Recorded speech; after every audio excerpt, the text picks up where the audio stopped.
उड़ने वाली चुड़ैल। अमनपुर नाम के गांव में चंगू मंगू नाम के दो किसान दोस्त रहते थे। दोनों का आपस में बहुत प्यार था। रोज की ही तरह आज भी दोनों एक साथ अपने खेत की ओर जा रहे होते हैं। अरे यार मंगू, मौसम बड़ी तेजी से बदल रहा है। बता, क्या लगता है तुझे, इस बार फसल हो पाएगी? हाँ, क्यों नहीं हो पाएगी भाई। मेरे पास तो फर्टिलिक्स है, मैं शहर से लाया हूँ। ओ, खाद तो अरे वो तो हमारे पास भी है। सब गुड़ गोबर कर देता है तू, ये शहर में मिलता है। अरे तू कहाँ से पाएगा, बहुत महंगा मिलता है ये। दिखा दी ना अपनी औकात। मंगू, आखिर हमारे बीच पैसा आ ही गया। अरे नहीं चाहिए मुझे तेरे जैसा दोस्त जो हमेशा मुझे नीचा दिखाना चाहता है। अरे चंगू, पर मैंने कब तुझे नीचा दिखाया? अरे मैं तो सच्चाई कह रहा हूँ। गांव के बीचों बीच दोनों बुरी तरह लड़ पड़ते हैं। कुछ ही देर में बोला चाली हाथापाई में बदल जाती है। गांव के कुछ लोग आकर उन्हें छुड़वाते हैं और अपने अपने काम पर जाने को कहते हैं। शाम को मंगू तो अपने घर लौट आता है, पर चंगू नहीं आता। अभी तक ये घर नहीं आए, इतनी देर तो ये कभी नहीं करते। भगवान ना करे इन्हें कुछ हो तो नहीं गया ना। मंगू भाई साहब के घर जाकर पता करती हूँ। रास्ते में ही उसे सुबह चंगू मंगू के बीच हुए झगड़े के बारे में पता चलता है। मतलब मंगू भाई साहब ने ही किया है ये सब। ऐसा बदला लिया कि मेरे सुहाग को ही गायब कर दिया। विमला गुस्से में सोनम के पास जाती है और कहती है, कहाँ है सोनम, बाहर निकल। बता मेरे चंगू जी कहाँ है, क्या किया है आप लोगों ने उनके साथ। तभी उन सबके सामने अपने हाथ में चंगू को उठाए एक चुड़ैल हवा में उड़ती हुई आती है। मरोगे, सब मरोगे। छोड़ूंगी नहीं मैं किसी को, कोई नहीं बचेगा। कौन कौन हो तुम, छोड़ दो मेरे पति को।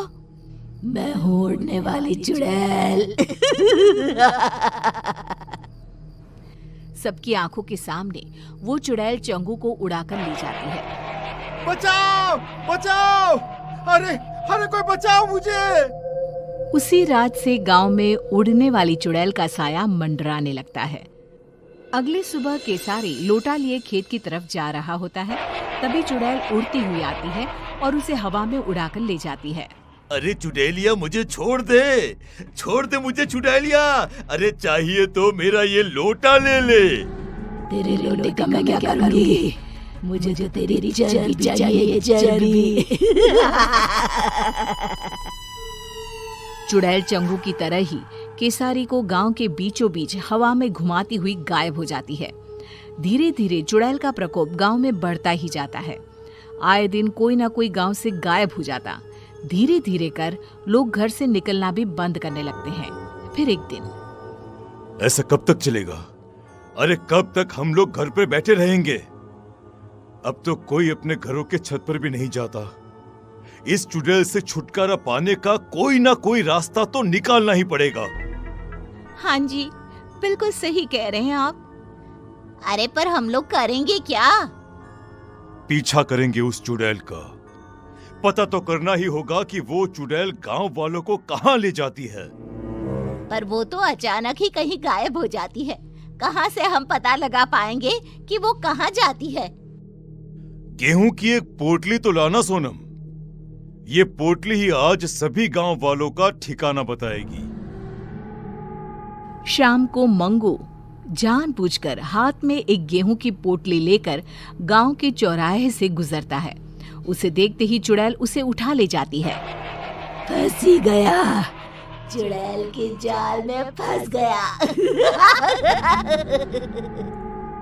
फंसी तो तू है चुड़ैल, मंगू के जाल में। हमेशा की तरह चुड़ैल गांव के बीचों बीच उड़कर मंगू को लेकर गायब हो जाती है। चुड़ैल के अदृश्य होते ही मंगू अपनी पोटली से गेहूं के दाने नीचे डालना शुरू कर देता है। दानों का पीछा करते हुए सभी गांव वाले एक अलग ही दुनिया में पहुंच जाते हैं। एक ऐसी दुनिया जहाँ हर तरफ इंसान की शक्ल की सब्जियां थी। और तो कौनो नया गांव मालूम पड़ता है। अरे भैया वो देखिए हमारे चंगू जी पेड़ पर आधे टमाटर बनकर लटक रहे हैं। अरे कुछ कीजिए, उनको बचाइए ना। अरे वो देखो भिंडी, केसारी ही लागत है। मतलब उड़ने वाली चुड़ैल सभी को सब्जी में बदल देती है।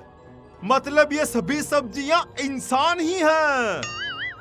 इन लोगों को हम बचाए तो बचाए कैसे?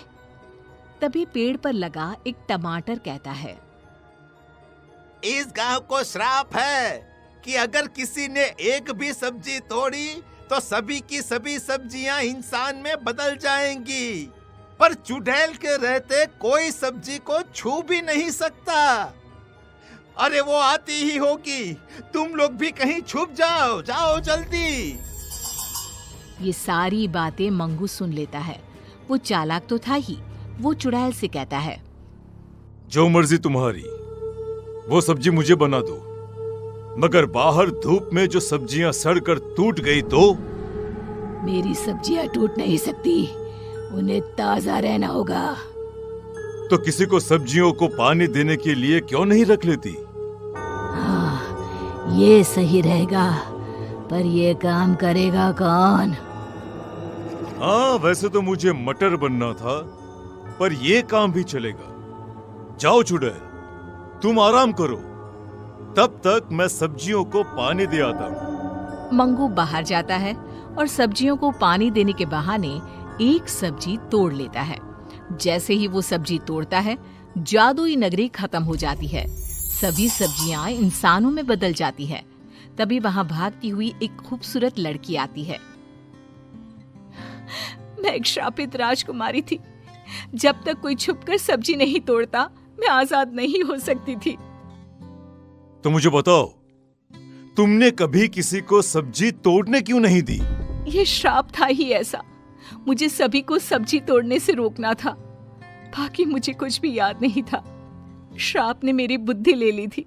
पर आज जब मंगू ने हिम्मत दिखाई और सब्जी तोड़ी, तो सभी के साथ मैं भी मुक्त हो गई। मंगू की समझदारी सभी को बचा लेती है। सभी लोग वापस गांव आ जाते हैं। चंगू मंगू फिर से अच्छे दोस्त बन जाते हैं।